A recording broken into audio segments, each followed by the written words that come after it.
Hello and welcome to today's FP Virtual Dialogue, a very timely and important conversation about putting gender on the tech agenda. Gender inequality in tech is most often framed as an issue of workforce parity, but the digital revolution has created profound gender gaps in many dimensions across society.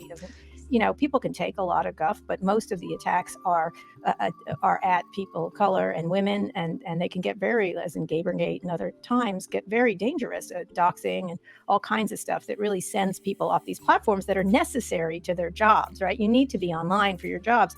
And so systemic, how this is systemically created in order to draw you in, and then it doesn't keep you safe once you're in. It's like a city. I always liken it to a city. I think about they take all the rent. They don't provide you with police protection, fire protection, water, street signs, anything. And so you're on your own. And that's kind of ridiculous when they suck all the money out of the system. They should be doing a little better. But I really am very cognizant of how these tools can be shaped from tools, which is how they see it, into weapons, which is how it often happens. And you've seen it over and over again.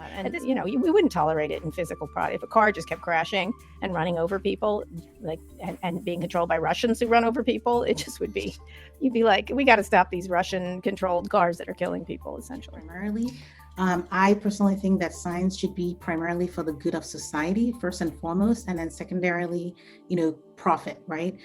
So with that in mind, then we need to think about how are we vetting the science that we are allowing to be unleashed in society. What we're seeing is really a lack of involvement and inclusion of women in the development of AI. As you all know, Silicon Valley is still very predominantly male and also predominantly white male.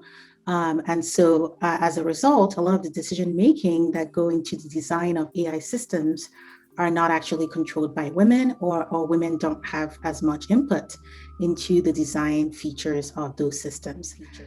And that really goes to including more women in the tech workplace, right? So including more women who are software developers, including more women who are AI experts, to actually be at the table when decisions are being made as to design features, and also thinking through audits that can be done on these systems that would actually foreground some of the issues that impact women.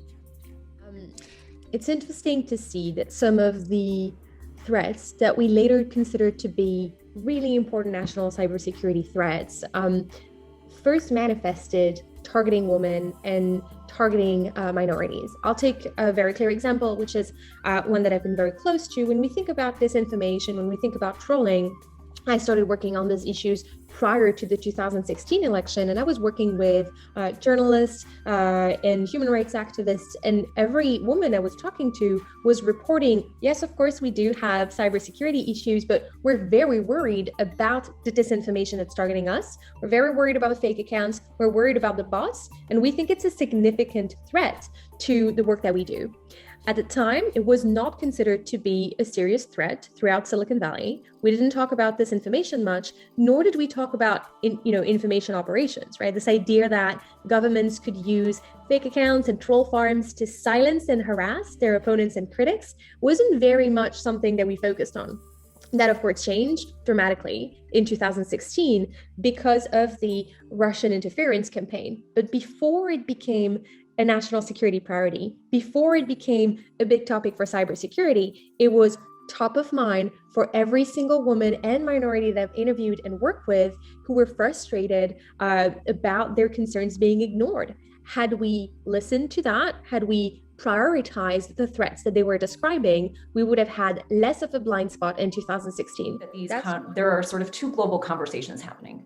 One is around preventing and addressing violence against women and girls, which is a longstanding and thankfully, I think, growing in significance and resonance area of work.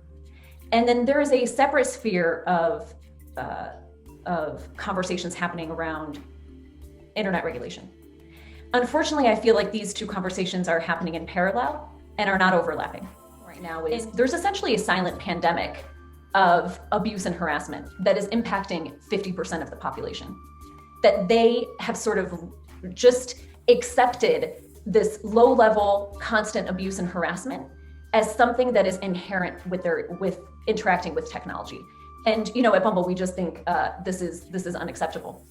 Secretary Albright did start with this premise that this shouldn't be the cost to women's participation, and the digital world is representative of broader global political participation. So the very act of being female and being online is a democratic act. And if we're chilling participation, if people are feeling, if women in marginalized populations are feeling like they don't have access to the digital space in an equitable way, we've got a longer, harder road to build to reach women at the table in full participation to achieve peace and security. And the reason we're doing that is because what we find is that governance systems, whether they be online or offline, then become more inclusive and they become more sustainable. And what we're looking for is the durability of participation within the system. So we can't have democracy without women. We can't have good governance without democracy. And so, thing that I would take away from this conversation is that the gendered problems, the problems of online abuse, human rights-based problems in the workplace, these are all actually very strong signals of systemic design flaws in the tech space and the digital age that we are all creating together. We're living in it and we're creating it at the same time. And we are unwittingly replicating the negative aspects, some of the negative aspects of our sort of in real life experiences into this new digital space and world. But I think the women, peace, and security narrative and policy framework actually shows us that we do not have to be victims of this new digital age and space. And in fact, we are the authors of it, and we can design a better system. And we know